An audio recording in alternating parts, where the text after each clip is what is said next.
నువ్వు కొట్టినట్టు నేను తిట్టినట్టు అని నటించి కెనడా రాజకీయాన్ని ట్రంప్ జాగ్రత్తగా మార్చిపెట్టాడు. కెనడా సంబంధించి ట్రూడోని తీవ్రంగా దూషించడం, ద్వేషించడం, 51వ రాష్ట్రం లాంటి కామెంట్స్ చేయడం, దాంతో ట్రూడో పక్కకి వెళ్ళిపోయాడు. ఇప్పుడు కేర్మర్ వచ్చేసాడు.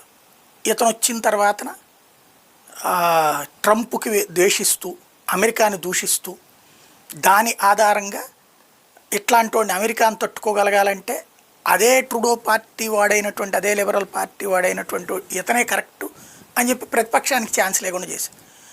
ఆ ప్రతిపక్షం ట్రంప్కి నచ్చలేదు కాబట్టి తెలివిగా వీళ్ళకి సహకరించి పెట్టాడు. ఫైనల్గా ఎన్నికలు అయిపోయినాయి. క్రిందసారి గెలిచిన పార్టీ మళ్ళీ గెలిచింది కాబట్టి ట్రూడో కాదు, ఇప్పుడు కేర్మర్ వచ్చేసాడు. అయితే ఇప్పుడు మొన్నటిదాకా ఉన్నటువంటి రిస్ట్రిక్షన్స్ అన్నీ తీసేశారట.